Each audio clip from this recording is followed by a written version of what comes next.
बिस्मिल्लाहिर्रहमानिर्रहीम। ज़फ़र इकबाल उर्दू अकेडमी पर्चा number 4 educator.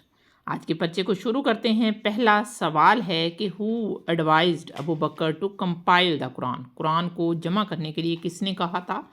हज़रत उमर ने हज़रत अबू बकर को कहा था। द निसाब ऑफ ज़कात इन सिल्वर। चांदी का ज़कात का निसाब है 52.5 तोला। द प्रॉफिट मेड हज़रत मुआज़ बिन जबल द गवर्नर ऑफ यमन। उन्होंने हज़रत मुआज़ बिन जबल को यमन का गवर्नर बनाया। सहाबीन थे अबू यूसुफ और इमाम Shabani.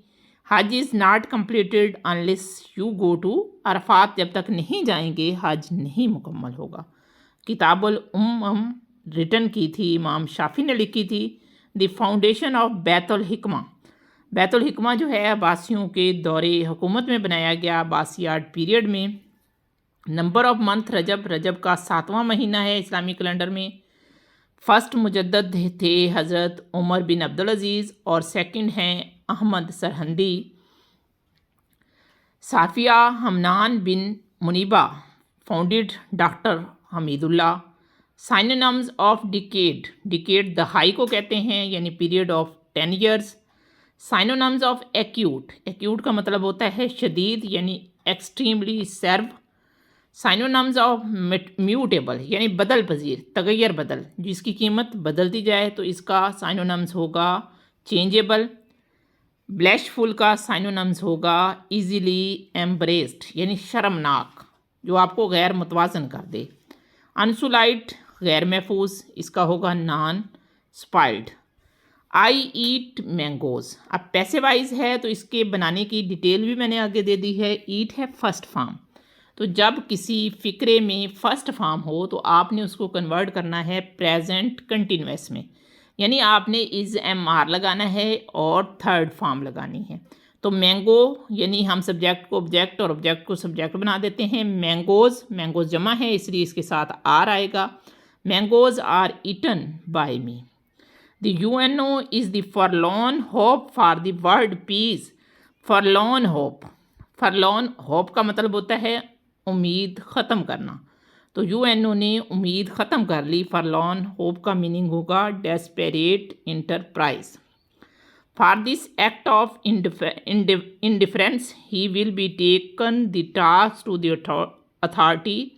Here, taken to task. Taken to task का मतलब होता है get an ऑफिशियल रिपेरीमेंट, यानी सरकारी तौर पर सरजनिश होना।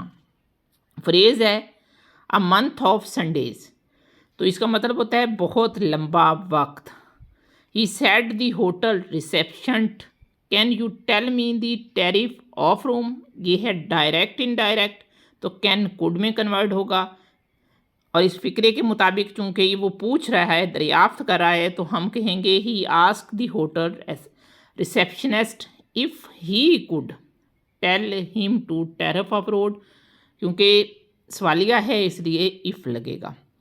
मोपलाज कंट्रीब्यूशन इज़ दैट। मोपलाज जो थे इन्होंने तहरीक खिलाफत में हिस्सा लिया था, टुक पार्ट इन खिलाफत मूवमेंट। आर्या समाज फाउंडेड इन 1875 में बना था। आर्या समाज किस लिए बना था? To revive and reform Hinduism. Hinduism को रिवाइव और रिफॉर्म करने के लिए।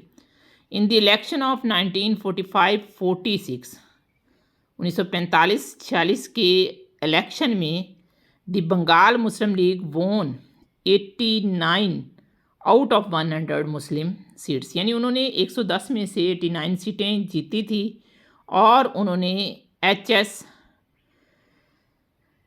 सरवार्दे को चीफ मिनिस्टर चुना था। For what purpose Muslim league change in its manifesto. Muslim league ने किस मकसद के लिए अपना मैनिफेस्टो 1913 में बदला? Become hostile towards the British, कि ब्रिटिश जो हैं उनके साथ जो तल्लुकात हैं उनको बढ़ावा दिया जाए। Who second the Pakistan resolution from Punjab, तो वो डॉक्टर मोहम्मद आलम थे। The Khanpur mosque episode took place in August 1930। Its result, तो इसका रिज़ल्ट क्या निकला था? खानपुर मॉस्क जो एक्सीडेंट था, इट क्रिएट, इसने पैदा किया पॉलिटिकल सियासी awaken among the Indian Muslim, Indian मुसलमानों के दरमियान सियासी बेदारी पैदा की।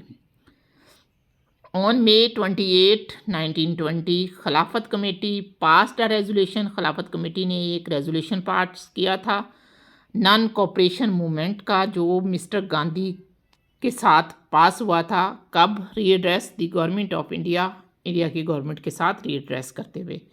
Indicate the main reason of the failure of land reforms in Pakistan, Pakistan में ज़रई इस्लाहात की फेलियर की वजह बयान करें। तो ये वजह है लैंड लॉर्ड ट्रांसफर्ड लैंड, कि उन्होंने ज़मीन जो है ज़्यादा एकड़ जो थी उस पर गवर्नमेंट ने टैक्स लगाया, तो उन्होंने अपने बच्चों के नाम, फैमिली के नाम वो कन्वर्ट कर दी। The Anjuman Himayat Islam was founded in 1884 with the objective, इसके मकासद थे अंजमन हमायत इस्लाम के, टू डिफेंड इस्लाम, के इस्लाम की हिफाजत की जाए अगेंस्ट जो इस्लाम में मुख्तलिफ मिशनरीज़ और वेस्टर्न एजुकेशन से बिदात आई थी, उसको ख़त्म किया जाए। एक्स स्टेट ऑफ AMB जो एक्स स्टेट है वो फेमस किस लिए थी? ये मुल्क तानेवालवी से कहा जाता है। इसमें नेचुरल फॉरेस्ट थे, कुदरती जंगलात थे। You can organise files by storing them in folders में आप इन्हें स्टोर कर सकते हो। Which type of resources is most likely to be shared? Common resources in a computer network, तो प्रिंटर जो है इसके ज़रिए रिसोर्सेज शेयर किए जाते हैं। Which device is required for the internet connection, internet connection के लिए मोडम चाहिए होता है। लाइट पेन क्या होता है? ऑप्टिकल इनपुट डिवाइस होती है। UNIVAC एब्रीवेशन है यूनिवर्सल ऑटोमेटिक कंप्यूटर की। The capacity of 3.5 inch floppy disk, इसकी कैपेसिटी होती है 3.5 इंच फ्लॉपी डिस्क की 1.44।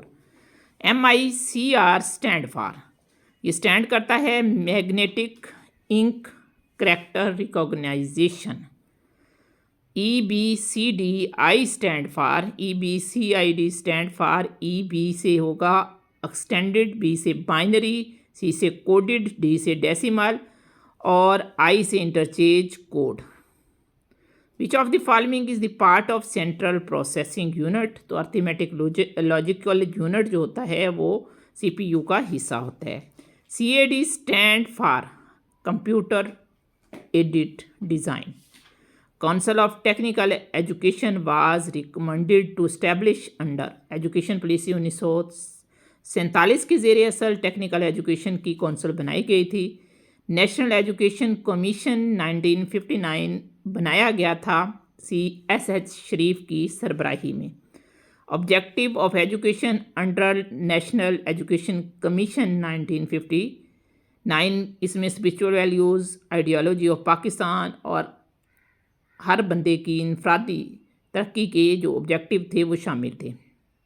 Text book board was recommended to establish under, ये कल भी हमने किया था कि ये 1959 की जो पॉलिसी थी उसके ज़ेर असर टेक्स्ट बुक बोर्ड बनाया गया था।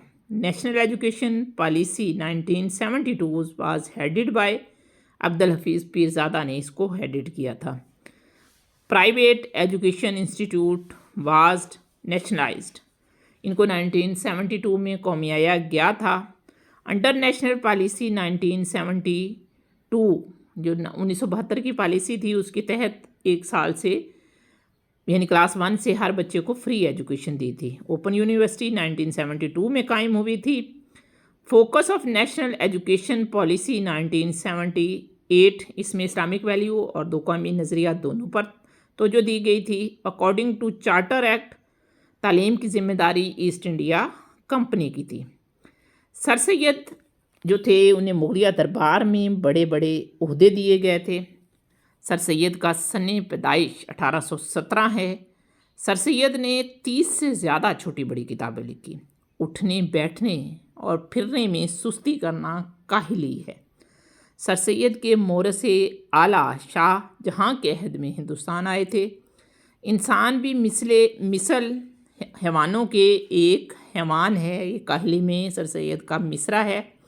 हर एक इंसान पर लाजम है कि वो अपने अंदरूनी कवा को ज़िंदा रखे, ये भी काहली मजमून में उनका एक मिसरा है। लोग बहुत कम काहिल होते हैं रोज़ाना मेहनत करने वाले। अलीगढ़ कॉलेज का क़याम 1875 में अमल में आया। बेकार और काहिल लोग हो जाते हैं हैवान सिर्फ